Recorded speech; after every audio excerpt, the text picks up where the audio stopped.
ఒక్కసారి కొమ్మూరి గోల్డ్ కి కాల్ చేయండి. తాకట్లో ఉన్న మీ బంగారాన్ని విడిపించి మార్కెట్ ప్రైస్ కి వాళ్ళు కొనుక్కుని మిగతా డబ్బులు మీకు ఇచ్చేస్తారు. నమస్తే, వెల్కమ్ టు అవర్ ఛానల్. నేను రేబిక. మనం టీవీ ఉంది మన కోసం.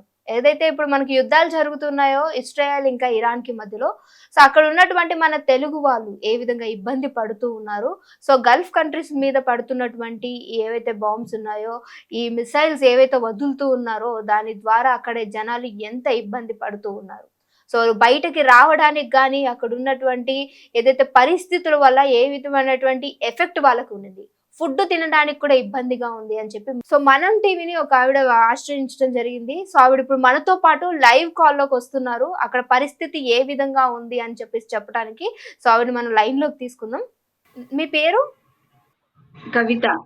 నమస్తే కవిత గారు. అక్కడ సిచ్యువేషన్ ఇప్పుడు ఏ విధంగా ఉంది? సో మీకు తినడానికి కావచ్చు, ఉండడానికి, అంటే అక్కడ జరుగుతున్నది అసలు ఎందుకు ఈ యుద్ధాలు జరుగుతున్నాయి అనేది మీకు ఏమైనా అసలు అర్థం అవుతుందా? ఎవరైనా చెప్పటం జరిగిందా? అసలు పరిస్థితి ఏ విధంగా ఉంది అక్కడ? అసలు ఏం బాగోలేదు. ఎందుకంటే ఇక్కడ మాకు బాంబ్స్ అవి వేస్తున్నారు కదా, మేము బయటకు కూడా వెళ్ళలేకపోతున్నాం. ఇక్కడ మాకు ఎట్లుందంటే మేము అది మీకు వివరించలేకపోతున్నాం. ఇప్పుడు మేము బయటకు వెళ్ళాలన్నా వాళ్ళు ఏ టైంలో వేస్తున్నారో కూడా మాకు తెలియట్లేదు. ఎవరికి ఆల్రెడీ ఇక్కడ ఒకరు చనిపోవడం కూడా జరిగింది. మేము ఏం చేయాలో కూడా మాకు అసలు అర్థం కావట్లేదు. కొంచెం భయంగాను, మాతో ఉన్న వాళ్ళందరూ కూడా భయంతో అందరూ మేము ఇంట్లో నుంచి బయటకు వెళ్ళట్లేదు అసలు. ఓకే. ఏ టైంలో బాంబ్స్ అనేవి పడుతూ ఉన్నాయి? ఏ టైంలో మిసైల్స్ వస్తూ ఉన్నాయి? ఎక్కువ అంటే నైట్ 7:30 నుంచి స్టార్ట్, ఇంకా నైట్ 12కి, 1 o'clockకి, 4కి ఇట్లా పడుతున్నాయి. అట్లా పడినప్పుడు మా రూమ్స్ కూడా ఎట్లా అదురుతున్నాయి అన్నమాట. ఇప్పుడు మనకి భూకంపం వస్తే ఎట్లా అవుతుంది అట్లా.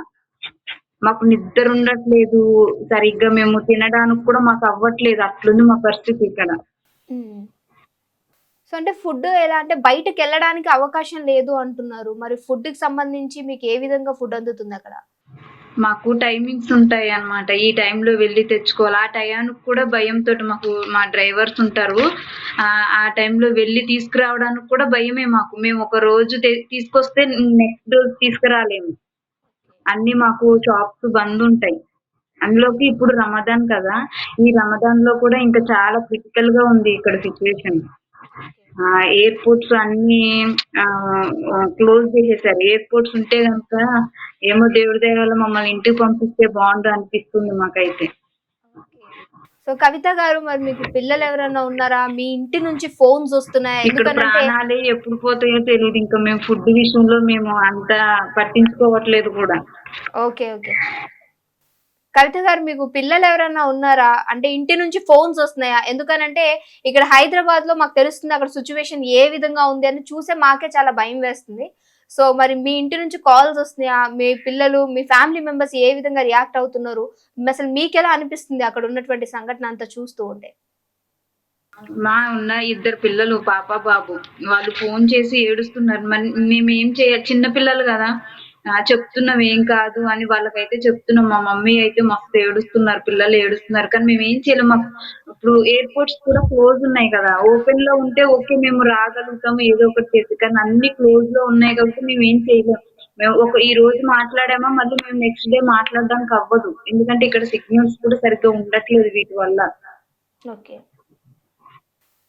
సో అనిపిస్తుందా ఎందుకు అంటే మన దేశాన్ని, మన ఇంటిని వదిలేసి వెళ్ళాము, ఇప్పుడు ఇక్కడ ఏమైనా జరిగితే నా పిల్లలకి కావచ్చు, నా ఫ్యామిలీ మెంబర్స్ కి నేను లేకుండా అయిపోతానేమో, అసలు ఏంటి సిచ్యువేషన్ అని అట్లేమన్నా అనిపిస్తుందా మీకు? ఆఫ్ కోర్స్ అనిపిస్తది కదా. అంటే ఇప్పుడు ఏదో పిల్లల్ని చదివించుకోవడానికే వచ్చాము, కానీ ఇప్పుడు పిల్లలకి నేను ఎక్కడ దూరం అయిపోతానా అని నాకు భయం ఉంటది కదా. ఎందుకు వచ్చాను? అదే మన కంట్రీలో అయితే వేరు కదా. అక్కడున్న ఇది మొత్తం వేరు. కానీ ఇక్కడ అనిపిస్తుంది ఇప్పుడు నాకు, నేను అనవసరంగా వచ్చానే, నా పిల్లల్ని చూసుకుంటానా చూసుకోలేనా అన్న భయం కూడా వేస్తుంది నాకు ఇప్పుడు. ఓకే. అక్కడ పరిస్థితి ఏమైనా కొంచెం మాకు చూపించగలరా? ఏ విధంగా ఉంది అంటే చుట్టుపక్కల ఏరియాస్ కావచ్చు, ఏవైనా సరే ఎంతవరకు ఎఫెక్ట్ అయ్యాయి అని అంటారు? అంటే మేము గేటు దాటి బయటికి వెళ్ళలేము. కాకపోతే ఇక్కడ బయట ఏమన్నా చూపించమంటే చూపిస్తాం. ఎందుకంటే మాకు బయటికి అలౌడ్ లేదు. ఓకే. అంటే ఇప్పుడు గల్ఫ్ కంట్రీస్‌లో ఎవరైనా ఉన్నారు అనంటే వాళ్ళ సిట్యుయేషన్ చాలా క్రిటికల్‌గా ఉంటుంది. అక్కడ ఎవరు కూడా మనల్ని సరిగ్గా కేర్ చేయరు. అలాంటిది ఇప్పుడు ఒక యుద్ధమే జరుగుతూ ఉంది అక్కడ. బయటకు వెళ్ళే సంఘటన కూడా అసలు ఎక్కడ కనిపియట్లేదు. సో, మరి మిమ్మల్ని వాళ్ళు ఏ విధంగా చూసుకుంటున్నారు? ఎవరైతే మీ బాబా అంటూ ఉంటారో వాళ్ళు మిమ్మల్ని ఏ విధంగా ట్రీట్ చేస్తున్నారు? వాళ్ళు భయం, వాళ్ళ పిల్లలు వాళ్ళ భయం వాళ్ళకుంటది. ఇంకా మమ్మల్ని ఏం పట్టించుకుంటారు? నార్మల్‌గానే పట్టించుకోరు. ఇంక ఈ టైంలో మమ్మల్ని అసలే పట్టించుకోరు. ఇంకా మేమే భయంతోటి మా పని మేము చేసుకొని వెంటనే రూమ్‌లోకెళ్ళిపోతాం. రూమ్‌లోకెళ్ళిన మా రూమ్ ఎట్లా అంటే మా రూమ్ అదురుతుంది. ఆ బాంబ్స్ ఓకే. ఏసినప్పుడు. ఇంక భయంతోటి ఎప్పుడు మాకు ఇది ఓపెన్ జేస్తారు, ఎయిర్‌పోర్ట్ మేమెప్పుడు ఇంటికి రావాలా అనే చూస్తున్నాము. యాహ్! అందరిని అనను. కొంతమంది బానే చూసుకుంటరు. కొంతమంది ఇలా. మేము రావడానికి అసలు ఇంపాసిబుల్ ఇప్పుడైతే అస్సలవ్వదు. ఎందుకంటే ఎయిర్‌పోర్ట్స్ అన్నీ ప్రతి కంట్రీలో కూడా ఎయిర్‌పోర్ట్స్ అన్నీ ఆఫ్ అయిపోయినాయి. అంటే క్లోజ్ చేసేసారు. మేము రావడానికి అస్సలే అవ్వదు. మాకు 2 వీక్స్ వరకు ఈ యుద్ధం అయితే మేము ఆపము అనేసి అంటున్నారన్న విషయం తెలిసింది. దానికి ఇంకా మాకు భయమేస్తుంది. ఎప్పుడు ఇంటికొచ్చేయాలా అనేసి చాలా ఆశతో చూస్తున్నాము. మరి దేవుడు ఏం చేస్తాడో తెలీదు. మీకేమన్నా మీ ద్వారా మీ టీవీ ద్వారా ఏమన్నా ముఖ్యమంత్రికి ఏమన్నా తెలియజేస్తే తెలియజేయండి. మమ్మల్ని త్వరగా ఇంటికి తీసుకురమ్మని మేము మీతో రిక్వెస్ట్ పాటు చేస్తున్నాం మీతో అందరం. పాటు ఇంకెంతమంది ఉంటారండి అక్కడ? కొంచెం చాలా భయంగా ఉంది. ఏం చెప్పాలి? ఎలా ఇప్పుడు మేమిలా మాట్లాడుతున్నట్టు చూసినా మమ్మల్ని ఊరుకోరేమోనని భయం మాకు.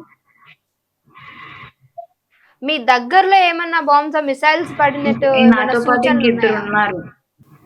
మా దగ్గరలోనే పడుతున్నాయి. కాపోతే ఇప్పుడు వాళ్ళు ఏ టైంకేస్తున్నారో కూడా మాకు తెలియట్లేదు. ఓకే. ఆల్రెడీ మార్నింగ్ 7:00కి ఒకసారి ఏసారు. కానీ మేము బయటికి వెళ్ళాం కదా! ఆ టైంలో అసలు మమ్మల్ని బయటికి వెళ్ళనివ్వరు. మా డోర్స్ కూడా మేము క్లోజ్ చేసుకునే ఉండాలి లోపల. ఓకే. ఇంట్లో పనిచేసే వాళ్ళనైతే అసలే బయటికి వెళ్ళనివ్వరు. ఇప్పుడు డైవర్స్ అలాంటి ఏమన్నా సామాన్లు తీసుకురావడానికి వెళ్తారు కాబట్టి వాళ్ళేమన్నా చూడొచ్చేమో గాని వాళ్ళకి కూడా అసలు బయటికెళ్ళే అవకాశాలు లేవు. ఓకే. చాలా తక్కువ. అసలు ఎందుకు ఈ యుద్ధం జరుగుతుందని ఏమన్నా మీకేమన్నా అక్కడ ఉన్న వాళ్ళు గాని, మీకేమన్నా సమాచారం ఏమన్నా ఉందా అండి? ఆహా! నాకైతే ఏం తెలీదండి. అలా ఏం తెలీదు. ఎందుకు యుద్ధం జరుగుతుందో, మేమెందుకు ఇదైతున్నామో, అసలు ఇవేమి మాకు తెలీదు. మాకసలు ఏం చేయాలో కూడా తెలీదు. మాకేసి మేమేదో కుటుంబాన్ని, పిల్లల్ని పోషించుకోవడం కోసం ఇంత దూరం వచ్చాము. వచ్చి ఇట్లాగా మధ్యలోనే మేము చచ్చిపోతామా ఏంటన్న భయంతోనే ఉంటున్నాం గానీ మాకేం తెలుస్తది? ఎందుకు యుద్ధం చేస్తున్నారో తెలీదు. దేనికి చేస్తున్నారో మాకు తెలీదు. ఉంటామా, ఉండమా అన్న భయంతోటి ఉంటున్నాం మేమంతే. కవిత గారు తినడానికి గాని అంటే ఇక్కడ మనము తిన్నా, తినకపోయినా ఖచ్చితంగా మన వాళ్ళంటూ ఉంటూ ఉంటారు. కానీ అక్కడికి వెళ్లి ఎందుకు ఇబ్బంది పడుతున్నాము అనేమన్నా మీకు అనిపిస్తుందా? మీతో పాటు ఉన్న వాళ్ళు సేఫ్‌గా ఉన్నారా? సో, ఇండియాకి సంబంధించి అక్కడ ఉన్న వాళ్ళందరూ కూడా మీకు కాంటాక్ట్ అవుతూ ఉంటారా? లేదంటే మీరొక్కలే ఉండడం లాంటివి అలాంటివి ఏమైనా జరుగుతూ ఉంటాయా? ఇప్పుడు మనం అక్కడ పిల్లల కోసం ఇట్లా వచ్చినప్పుడు మరి ఇట్లా అయితే మనం ఏం చేయలేం కదా! అట్లా అని మాకు భయంగానే ఉంటది. ఎప్పుడు మమ్మల్ని తీసుకెళ్ళిపోతారా? ఎప్పుడు ఆ ఎయిర్‌పోర్ట్‌లు ఇదైతాయా అనేసి చాలా భయంతోనే ఉంటాం. ఇంటికాడ నుంచి ఫోన్స్ మాకు ఒక్కొక్కసారి ఆన్‌లో ఉంటాయి. ఒక్కొక్కసారి ఆన్‌లో ఉండవు. ఆ టైంలో వాళ్ళ ఇంటికాడోళ్ళు ఎంత కంగారు పడుతున్నారో ఏంటో అన్నది కూడా మాకు తెలీదు. మేము ఏం చేయాలో కూడా మాకసలు తెలీట్లా. ఇప్పుడు ఫోన్ ఆన్‌లో ఉన్నాయనుకో మేము ఇంటికి ఫోన్ చేసి మేము బానే ఉన్నామని చెప్తే వాళ్ళు కొంచెం ఇదిగా ఉంటారు. కానీ మాకు ఫోన్స్ కూడా ఆన్‌లో ఉండవు. ఇక్కడ సిట్యుయేషన్ చాలా నెట్వర్క్ ఇష్యూస్ ఎంత ఏమన్నా వస్తున్నాయా భయంకరంగా అక్కడ? ఉందంటే అంత భయంకరంగా ఉంది. ఒకవేళ మీకు ఫుడ్ ఏమన్నా లేకపోతే ఏమన్నా వాళ్ళు ఇవ్వటము అలాంటివి ఏమైనా జరుగుతున్నాయా? లేదు అనంటే అసలు ఫుడ్‌కి ఇబ్బందికరంగా అట్లేమన్నా ఉంటుందా? వస్తాయి. నెట్వర్క్ ప్రాబ్లమ్స్ ఉన్నాయి. ఎందుకంటే బాంబ్స్ వేస్తున్నారు గాబట్టి లేదు వాళ్ళేమి ఇవ్వరు. ఏమన్నా ఉంటే మనం తీసుకొని తినాలి. లేకపోతే లేదు. బయటకి వెళ్ళకుండా ఇప్పుడు మాకు చాలా 1 వీక్ అయిపోతుంది. ఈ 1 వీక్ నుంచి కూడా మేము సరైన ఫుడ్ లేకుండానే ఇబ్బంది పడుతున్నాం. కానీ ఏం చేయలేం. ఫుడ్డా లేకపోతే ప్రాణమా అంటే మేము ప్రాణం మీద గుప్పిట్లో పట్టుకొనున్నాం. అక్క మా డ్రైవర్ ఇప్పుడే అవి సామాన్లు తీసుకొచ్చి ఇచ్చారు. ఓకే అక్క చూడండి. నాకు ఇంతకు మించి ఇంక బయటికెళ్ళే అవకాశం లేదు అండి. మీరు ఇప్పుడు ప్రెజెంట్ ఏ ఏరియాలో ఉన్నారండి? మీ ఉన్నటువంటి ఏరియా పేరు చెప్పండి. మేమున్న హిలాల్ అండి, హిలాల్లో ఉన్నాం. ఓకే. మాకు ఇంతకు మించి బయటికి వెళ్ళేది లేదండి. ఇప్పుడు నాకు కూడా మీకు ఇది చూపించడం కోసం బయటకు వచ్చాను, కానీ లేకపోతే నాకు కూడా చాలా భయంతో ఉన్నాను నేను. ఇంత జరుగుతున్నప్పటికీ అక్కడ మీరు పని చేయాల్సిందేనా? అంటే ఏదన్నా బాగోలేకపోయినా, ఏదంటే ఇలాంటివి ఏమైనా జరుగుతూ ఉన్నప్పుడు ఖచ్చితంగా రెస్ట్ అనేది ఇస్తారు. మీరు ఒక దగ్గర జాగ్రత్తగా ఉండండి అని చెప్తారు. అయినప్పటికీ మీరు అక్కడ పని చేయాలని ఒత్తిడి కలిగించడం లాంటివి ఏమైనా జరుగుతున్నాయా? అసలు ఏ విధంగా ఉన్నారు మీరక్కడ? లేదు. అసలు మనకి హెల్త్ బాగున్నా, బాగోపోయినా, ఎలా ఉన్నా సరే ఖచ్చితంగా వీళ్ళకి పని ఇంత ఇది బాంబ్స్‌లో ఉండి ఇంత ఇది ఉన్నా సరే వాళ్ళు ఇంట్లో ఉన్నా మేము బయటకెళ్ళి ఏదన్నా పని చేయాల్సొస్తే ఖచ్చితంగా చేయాలి. మనం తిన్నామా, ఉన్నామా అని అడగరు. టయానికి కూడా అడగరు. వాళ్ళకి పని ఖచ్చితంగా చేసి పెట్టాలి. ఆళ్ళ పిల్లల్ని చూసుకోవాలి, వాష్‌రూమ్స్ కడగాలి, ఇల్లంతా ఊడవాలి.